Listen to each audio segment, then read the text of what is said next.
차가운 잿빛 눈물이 비처럼 하늘에서 쏟아지고 있었습니다. 그 기이한 눈물에 닿은 풀잎은 순식간에 색을 잃고 회색 먼지처럼 바스러졌죠. 마을 사람들은 생명력을 빼앗긴 채 잿빛 인형처럼 쓰러져 갔습니다. 바로 그때 한 여인이 금지된 신을 부르는 춤을 추기 시작했습니다. 그녀의 이름은 연희, 마을의 마지막 무당이었죠. 하늘이시여, 노여움을 거두시고 이 땅에 숨을 돌려주소서. 그녀의 처절한 외침이 잿빛 하늘에 메아리쳤습니다. 놀랍게도 그녀가 춤을 출수록 땅의 색이 조금씩 돌아오는 듯 했습니다. 하지만 연희의 얼굴은 점점 더 창백하게 변해갔죠. 마치 자신의 생명을 하늘의 제물로 바치는 것 같았습니다. 그녀의 뒤에서 이 모든 것을 지켜보던 한 사내, 민주는 숨을 죽였습니다. 그는 이 괴이한 역병의 진실을 파헤치기 위해 파견된 암행어사였죠. 충격적으로 그는 연희가 마을을 구하는 영웅인지 혹은 이 재앙을 부른 원흉인지 알 수 없었습니다. 과연 이 잿빛 재앙의 정체는 무엇이며 그녀는 어떤 비밀을 감추고 있는 것일까요? 오늘의 이야기는 금지된 신을 부른 무당, 하늘의 눈물을 멈춘 그녀의 충격적인 희생에 관한 이야기입니다. 지금 바로 시작합니다. 때는 조선 현종 시절 남쪽 끝자락에 자리한 작은 해안가 마을 그림자 마을에서 벌어진 일이었습니다. 본래 이 마을은 비단처럼 고운 모래사장과 쪽빛 바다로 이름난 곳이었죠. 사시사철 따스한 햇살이 내리쬐고 사람들의 얼굴에는 웃음꽃이 떠나지 않았습니다. 그런데 그해 여름부터 마을에 기이한 일이 벌어지기 시작했습니다. 어느 날 아침부터 짙은 회색 안개가 마을을 뒤덮기 시작했죠. 그 안개는 며칠이 지나도 걷히지 않고 오히려 점점 더 짙어져만 갔습니다. 사람들은 처음엔 그저 바다에서 올라온 해무련이 생각했습니다. 하지만 그 안개에는 섬뜩한 기운이 서려 있었습니다. 놀랍게도 안개가 머문 자리는 모두 그 색을 잃어버렸습니다. 선명하던 꽃잎은 잿빛으로 변했고 푸르던 나뭇잎은 회색으로 말라 비틀어졌죠. 더욱 기이한 것은 사람들에게 나타난 증상이었습니다. 마을 사람들은 하나둘씩 까닭 모를 무기력증에 시달리기 시작했습니다. 처음에는 그저 더위를 먹은 탓이라 여겼죠. 하지만 시간이 지날수록 증세는 점점 더 심각해졌습니다. 사람들은 웃음을 잃었고 눈빛은 초점을 잃고 흐리멍덩해졌습니다. 마치 온몸의 생명력이 안개 속으로 빨려 들어가는 것만 같았죠. 마을의 의원은 백방으로 약을 써보았지만 아무런 소용이 없었습니다. 이런 병은 내 평생 처음 보는 괴질이요. 의원은 고개를 저으며 속수무책임을 고백할 뿐이었습니다. 공포는 안개처럼 마을 전체로 빠르게 번져나갔습니다. 마을 사람들은 수군거리기 시작했습니다. 이건 필시 하늘이 내린 저주야. 우리 마을에 무슨 부정한 짓이라도 있었던 게 아닐까. 불안에 휩싸인 마을의 원로들은 결국 조정의 사람을 보내 도움을 청하기로 했습니다. 이 기이한 역병에 대한 소문은 한양에까지 빠르게 퍼져나갔죠. 임금은 즉시 젊고 총명한 암행어사 민준을 그림자 마을로 급파했습니다. 그림자 마을에 퍼진 괴질의 정체를 파악하고 백성들을 구제하라. 임금의 엄명을 받은 민준은 며칠 밤낮을 달려 그림자 마을에 도착했습니다. 마을 어귀에 들어서는 순간 민준은 자신의 눈을 의심했습니다. 소문으로만 듣던 잿빛 안개가 마치 살아있는 생물처럼 마을을 휘감고 있었죠. 세상의 모든 색이 사라진 듯한 기묘하고 스산한 풍경이었습니다. 바람조차 소리를 내지 않았고 마을은 죽은 듯 고요했죠. 민주는 등골을 타고 흐르는 서늘한 기운을 느꼈습니다. 이것은 단순한 역병이 아니다. 그의 직감이 위험을 경고하고 있었습니다. 민주는 우선 마을의 탐관오리로 소문난 최대감의 관할을 찾았습니다. 최대감은 뚱뚱한 몸을 뒤뚱거리며 민준을 맞이했죠. 어이쿠, 어사나리. 이 누추한 곳까지 어인 행차십니까? 그의 얼굴에는 기름기가 번들거렸지만 눈빛에는 교활한 탐욕이 서려 있었습니다. 마을에 괴질이 돌고 있다 들었소. 상황이 어떻소? 민준의 날카로운 질문에 최대감은 너스레를 떨었습니다. 별일 아닙니다. 나리. 그저 여름에 흔히 도는 작은 배앓이일 뿐입니다. 백성들이 잿빛으로 변해가고 있다던데 그것도 배앓이의 증상이요. 민준이 차갑게 쏘아붙이자 최대감의 얼굴이 순간 굳어졌습니다. 그것은 워낙 가난한 백성들이라 잘 못 먹어서 그런 것일 겁니다. 최대감의 변명은 어딘가 석연치 않았습니다. 민주는 그가 무언가를 숨기고 있음을 직감했죠. 관할을 나온 민주는 본격적으로 마을을 살피기 시작했습니다. 길에서 마주치는 사람들은 모두 넋이 나간 표정으로 힘없이 걷고 있었죠. 그들의 피부는 생기 없이 푸석했고 눈은 잿빛으로 흐려져 있었습니다. 마치 살아있는 시체들의 행렬을 보는 듯 했습니다. 민주는 한 노파에게 다가가 조심스럽게 말을 건넸습니다. 어르신, 이 병이 언제부터 시작되었습니까? 노파는 한참 동안이나 멍하니 허공을 바라보았습니다. 그러다 천천히 입을 열었죠. 갈라진 목소리로. 저 산 너머 무당년이 저주를 내린 게야. 무당이라니요? 그년의 어미도 10년 전에 똑같은 짓을 했었지. 마을을 잿더미로 만들 뻔했어. 노파의 말에는 깊은 공포와 증오가 뒤섞여 있었습니다. 민주는 노파가 가리키는 산 쪽을 바라보았습니다. 안개 너머로 희미한 산의 윤곽이 보였죠. 그곳에 이 기이한 사건의 실마리가 있을지도 모른다는 생각이 들었습니다. 해가 저물기 시작하자 잿빛 안개는 더욱 짙어졌습니다. 마을의 풍경은 마치 수묵화처럼 모든 색을 잃어갔죠. 밤이 되자 기이한 현상은 더욱 심해졌습니다. 마을 곳곳에서 흐느끼는 듯한 바람 소리가 들려왔습니다. 그 소리는 마치 상처 입은 하늘이 우는 소리 같았죠. 민주는 관아에서 내어준 숙소에서 잠을 이룰 수 없었습니다. 창밖으로 보이는 잿빛 달은 섬뜩할 정도로 서늘한 빛을 내뿜고 있었죠. 무당의 저주라 과연 그것이 사실일까? 그는 이성으로 설명할 수 없는 초자연적인 현상들을 믿지 않았습니다. 분명 이 괴질의 뒤에는 인간의 탐욕이나 실수가 숨겨져 있을 것이라 생각했죠. 다음 날 민주는 날이 밝자마자 산으로 향했습니다.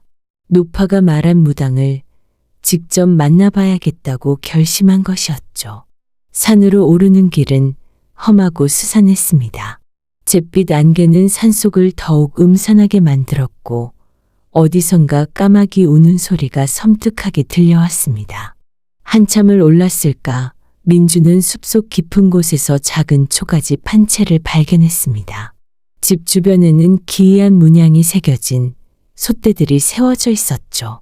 집은 금방이라도 쓰러질 듯 낡고 허름했습니다. 민준이 조심스럽게 마당으로 들어서는 순간이었죠. 뉘시오? 안에서 맑고 차가운 여인의 목소리가 들려왔습니다. 문이 열리고 한 여인이 모습을 드러냈습니다. 그녀는 하얀 소복을 입고 있었고 길고 검은 머리를 풀어내리고 있었죠. 나이는 20살 남짓 되어 보였지만 그 눈빛은 깊은 슬픔과 지혜를 담고 있었습니다. 그녀가 바로 마을 사람들이 말하던 무당년이었습니다. 나는 조정에서 파견된 암행어사 민준이라고 하오. 민준은 자신의 신분을 밝히며 연희를 날카롭게 응시했습니다. 마을에 퍼진 괴질에 대해 묻고 싶은 것이 있어. 연희는 민준을 잠시 바라보더니 희미하게 미소를 지었습니다. 그 미소에는 어딘지 모를 슬픔이 깃들어 있었죠. 그것은 병이 아닙니다. 나리. 병이 아니라면 무엇이란 말이오?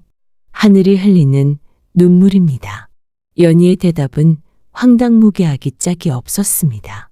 민주는 실망감을 감출 수 없었죠. 역시 미신에 빠진 어리석은 무당일 뿐이라고 생각했습니다. 궤변은 그만두고 사실대로 고하시오. 그대가 마을에 저주라도 내린 것이오. 민준의 윽박지름에도 연희는 조금도 동요하지 않았습니다. 오히려 연민이 가득한 눈빛으로 민준을 바라보았죠. 나리의 눈에는 보이는 것만이 진실이겠지요. 하지만 이 세상에는 눈에 보이지 않는 더 큰 진실이 있답니다. 연희는 말을 마치고 조용히 문을 닫아버렸습니다. 민준은 허탈한 마음으로 산을 내려올 수밖에 없었죠. 하지만 그의 마음 속에는 연희의 알 수 없는 눈빛과 말이 계속 맴돌았습니다. 하늘의 눈물이라니 대체 무슨 뜻일까? 마을로 돌아온 민준은 괴질의 원인을 찾기 위해 다른 단서를 찾아 나섰습니다. 그는 10년 전에도 비슷한 일이 있었다는 노파의 말을 떠올렸죠. 민준은 관아의 서고를 뒤져 10년 전의 기록들을 샅샅이 살펴보았습니다. 오래된 문서 더미 속에서 그는 마침내 빛바랜 기록 하나를 찾아냈습니다. 그것은 당시 현감이 기록한 회색 역병에 대한 보고서였죠. 보고서에는 지금과 똑같은 증상들이 상세히 기록되어 있었습니다. 마을을 뒤덮은 잿빛 안개, 색을 잃어가는 자연, 생기를 잃고 쓰러지는 사람들. 충격적으로 보고서의 마지막 장에는 이런 구절이 적혀 있었습니다. 산속 무당의 기이한 제사 이후 역병이 거짓말처럼 멎었다. 허나 그 무당은 제사를 올린 다음 날 호련히 시신으로 발견되었다. 민준의 심장이 차갑게 내려앉았습니다. 10년 전의 무당은 바로 연희의 어머니였던 것입니다. 연희의 어머니는 마을을 구하고 목숨을 잃었던 것이죠. 그렇다면 마을 사람들의 말과는 달리 무당은 저주를 내린 것이 아니었습니다. 오히려 마을을 구하려 했던 구원자였을지도 모릅니다. 민준의 머릿속이 복잡하게 얽혀 들어갔습니다. 그렇다면 연희가 말한 하늘의 눈물이란 단순한 궤변이 아닐 수도 있다. 바로 그때 밖에서 다급한 목소리가 들려왔습니다.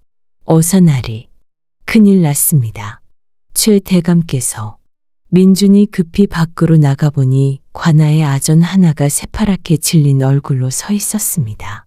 최 대감께서 갑자기 쓰러지셨습니다.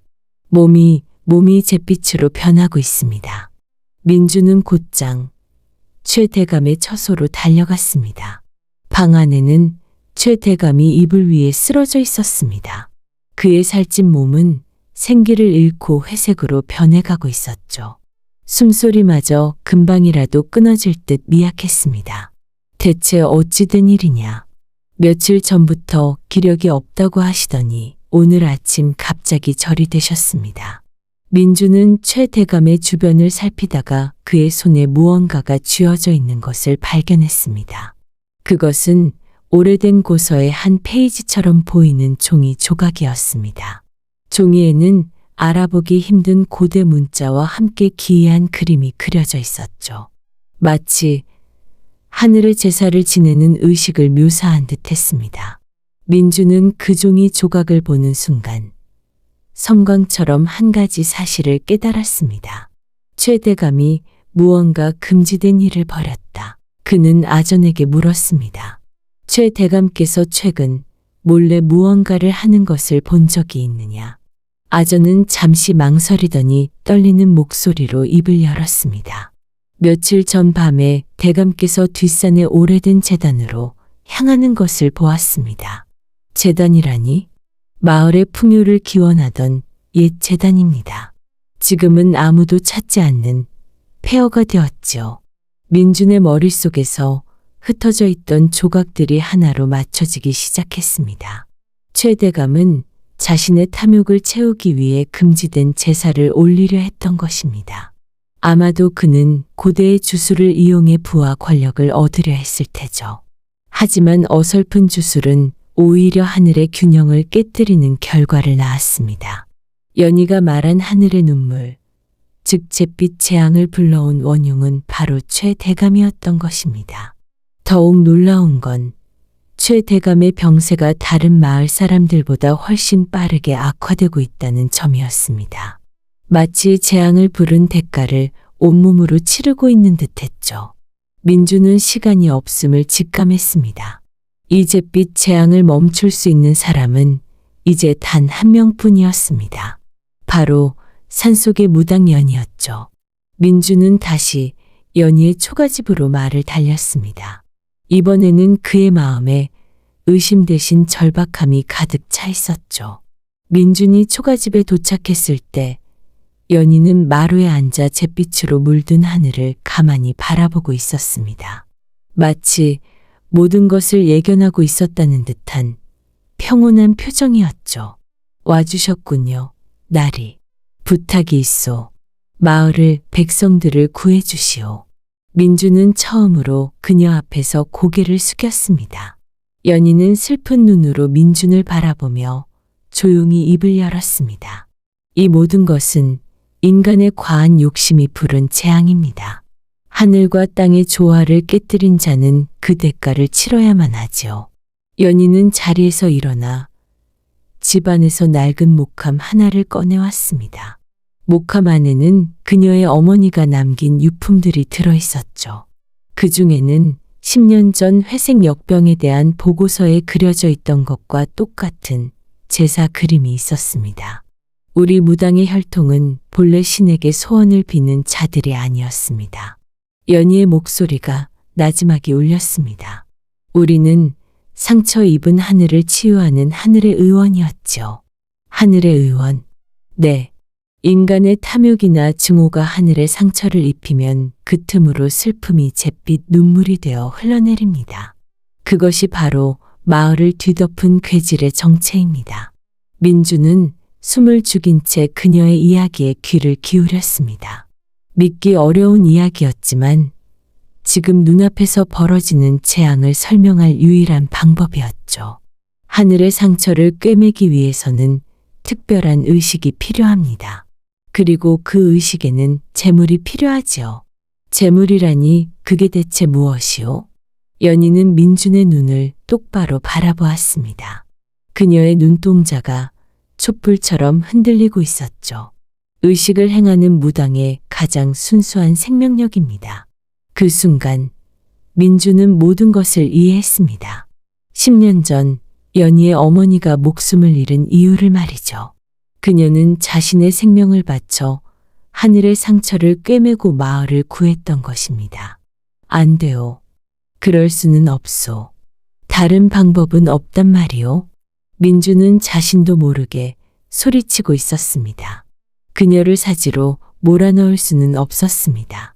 짧은 만남이었지만 그녀의 깊고 슬픈 눈빛은 이미 그의 마음에 깊이 새겨져 있었기 때문이죠. 연희는 희미하게 미소 지으며 고개를 저었습니다. 이것이 저의 운명입니다. 제 어머니께서 그러셨듯이 저 또한 하늘의 의원으로서 제 소명을 다해야 합니다. 그녀의 목소리는 담담했지만 그 안에는 거스를 수 없는 강한 의지가 담겨 있었습니다. 연희는 하얀 제사복으로 갈아입고 칠성검과 방울을 챙겼습니다. 오늘 밤 자시의 달이 가장 높이 떴을 때 뒷산 재단에서 의식을 거행할 것입니다. 나리께서는 그저 지켜봐 주십시오. 이것이 제가 드리는 마지막 부탁입니다. 그녀의 결심은 바위처럼 단단했습니다. 민주는 더 이상 그녀를 막을 수 없다는 것을 깨달았죠. 그가 할 수 있는 일은 그저 그녀의 마지막 길을 지켜주는 것뿐이었습니다. 밤이 깊어지고 잿빛 구름 사이로 서늘한 달빛이 새어나왔습니다. 마을은 죽음의 그림자에 완전히 잠식된 듯 고요했죠. 연희와 민주는 뒷산의 낡은 재단으로 향했습니다. 재단은 세월의 흔적을 고스란히 간직하고 있었습니다. 이끼 낀 돌계단과 무너진 석등이 스산한 분위기를 더했죠. 재단 중앙에는 최 대감이 어설프게 버려놓은 제사상과 부정한 주술의 흔적들이 어지럽게 널려 있었습니다. 연희는 그 흔적들을 말없이 치워냈습니다. 그리고 정갈하게 재단을 정돈한 뒤 그 위에 맑은 물 한 그릇만을 올려놓았죠. 자시가 되자 연희는 제단 중앙에 섰습니다. 그녀는 칠성검을 높이 들고 주문을 외우기 시작했습니다. 그녀의 목소리는 처음에는 작게 시작했지만 점점 힘을 얻어 하늘 끝까지 닿을 듯 울려 퍼졌습니다. 그러자 놀라운 일이 벌어졌습니다. 연희의 몸에서 푸르스름한 빛이 뿜어져 나오기 시작했죠. 그 빛은 마치 밤하늘의 별을 모두 모아놓은 듯 영롱하고 아름다웠습니다. 그녀가 방울을 흔들며 춤을 추기 시작하자 빛은 더욱 강렬해졌습니다. 그것은 그녀가 가진 순수한 생명력이었습니다. 연희의 춤사위는 슬프면서도 기품이 있었습니다. 마치 상처 입은 하늘을 어루만지는 듯한 부드러운 몸짓이었죠. 민주는 숨을 죽이고 그 신비로운 광경을 지켜보았습니다. 그런데 연희의 춤이 격렬해질수록 그녀의 얼굴은 점점 더 창백해졌습니다. 몸에서 뿜어져 나오는 빛이 조금씩 하늘로 흡수되고 있었기 때문이죠. 연희, 민주는 비명을 지르며 그녀에게 달려가고 싶었습니다. 하지만 보이지 않는 힘이 그를 제단 밖으로 밀어내고 있었죠. 바로 그때였습니다. 갑자기 제단 주위에서 검은 그림자들이 꿈틀거리며 나타났습니다. 그것들은 최대감의 탐욕이 불러낸 부정한 기운들이었죠. 그림자들은 굶주린 짐승처럼 연희의 생명력을 탐하며 그녀에게 달려들었습니다. 감히 신성한 의식을 방해하려 하다니. 연희는 칠성검을 휘둘러 검은 그림자들을 베어냈습니다. 하지만 그림자들은 베어도 다시 피어나는 연기처럼 끈질겼죠. 의식에 집중해야 하는 상황에서 부정한 기운들과 싸우느라 연희의 힘은 급격히 소진되었습니다. 그녀의 몸이 위태롭게 흔들리기 시작했죠. 내가 돕겠소. 민주는 허리에 찬 자신의 검을 뽑아들었습니다. 그는 무예에 능한 문무를 겸비한 인재였죠. 민주는 제단을 둘러싼 결계를 향해 온 힘을 다해 검을 내리쳤습니다. 쾅! 몇 번의 시도 끝에 마침내 결계에 균열이 생겼습니다. 민주는 그 틈을 비집고 제단 안으로 뛰어들었습니다. 나리, 내가 저것들을 막을 테니 그대는 의식에만 집중하시오. 민주는 연희의 앞을 가로막고 검은 그림자들을 향해 검을 휘둘렀습니다. 그의 검술은 날카롭고 빈틈이 없었죠. 그림자들은 민준의 기세에 눌려 쉽사리 접근하지 못했습니다. 연희는 자신을 지키기 위해 싸우는 민준의 넓은 등을 잠시 바라보았습니다. 그녀의 마음에 따뜻한 감정이 차올랐죠. 그녀는 다시 의식에 온전히 집중했습니다. 하늘이시여, 이 땅의 마지막 숨을 거두지 마소서. 제 생명을 거두어 당신의 상처를 메우겠습니다. 연희의 마지막 외침과 함께 그녀의 몸에서 남은 모든 빛이 폭발하듯 뿜어져 나왔습니다. 그 빛은 거대한 빛의 기둥이 되어 어두운 하늘로 솟구쳐 올랐죠. 빛의 기둥이 닿은 곳에서부터 잿빛 하늘에 금이 가기 시작했습니다. 그러더니 마치 깨진 유리가 복원되듯 하늘의 상처가 서서히 아물기 시작했죠. 마침내 하늘을 뒤덮었던 잿빛 구름이 거짓말처럼 걷히기 시작했습니다. 구름 너머로 맑고 푸른 밤하늘과 영롱한 별들이 모습을 드러냈습니다. 하늘에서 내리던 잿빛 눈물도 완전히 멎었습니다. 검은 그림자들은 정화된 하늘의 빛에 닿아 비명을 지르며 사라졌습니다. 모든 것이 끝났습니다. 민주는 떨리는 눈으로 연희를 돌아보았습니다. 그녀는 제단 위에 쓰러져 있었습니다. 모든 빛을 잃은 그녀의 몸은 유리처럼 투명하게 변해가고 있었죠. 연희, 정신 차리시오, 연희. 민주는 그녀를 품에 안고 절규했습니다. 연희는 힘겹게 눈을 떠 민준을 바라보았습니다. 그녀의 입가에 희미한 미소가 걸려 있었죠. 이제 됐습니다. 마을이 색을 되찾을 겁니다. 아니요, 이러지 마시오. 내가 당신을 살릴 것이오. 고맙습니다. 날이 마지막을 혼자 보내지 않게 해주셔서. 연희의 목소리는 점점 희미해져 갔습니다. 그녀의 손이 힘없이 바닥으로 떨어졌죠. 그녀의 마지막 숨결이 차가운 밤 공기 속으로 흩어졌습니다. 민준의 품에 안긴 그녀의 몸은 이내 한 줌의 푸른 빛가루가 되어 바람에 흩날렸습니다. 민준은 텅 빈 품을 끌어안고 오열했습니다. 그의 뜨거운 눈물이 차가운 제단 위로 하염없이 떨어졌죠. 다음 날 아침 그림자 마을에는 기적이 일어났습니다. 마을을 뒤덮었던 잿빛 안개가 완전히 걷혀 있었습니다. 세상은 다시 저마다의 아름다운 색을 되찾았죠. 사람들은 깊은 잠에서 깨어난 듯 하나둘씩 집 밖으로 나왔습니다. 그들의 얼굴에는 다시 생기가 돌기 시작했습니다. 마을 사람들은 푸른 하늘과 형형색색의 꽃들을 보며 환호성을 질렀습니다. 누가 마을을 구했는지 그들은 알지 못했죠. 그저 하늘이 노여움을 풀었다고 믿을 뿐이었습니다. 최대감은 자신의 처소에서 싸늘한 시신으로 발견되었습니다. 그의 몸은 마치 재가 되어버린 듯 검게 변해 있었죠. 민주는 산에서 내려와 묵묵히 이 모든 풍경을 지켜보았습니다. 그의 마음은 기쁨과 슬픔이 뒤섞여 복잡했죠. 그는 한양으로 돌아가 임금에게 모든 사실을 고했습니다. 하지만 그는 연희의 이야기를 무당의 주술이 아닌 한 여인의 숭고한 희생으로 기록했습니다. 그림자 마을의 괴질은 원인 불명이지만 한 의로운 여인의 희생으로 인해 멎어싸웁니다. 그 후 민주는 벼슬을 내려놓고 그림자 마을로 다시 돌아왔습니다. 그는 연희가 살던 초가집을 지키며 평생 그녀를 기리며 살았다고 합니다. 마을 사람들은 자신들을 구한 것이 저주받은 무당이었다는 사실을 끝내 알지 못했죠. 하지만 아이들은 밤하늘의 별을 보며 할머니에게 들은 옛 이야기를 속삭였습니다. 저기 하늘에서 가장 반짝이는 별이 우리 마을을 지켜주는 무당 할머니래. 연희의 희생은 그렇게 전설이 되어 마을 사람들의 마음속에 영원히 살아남았습니다.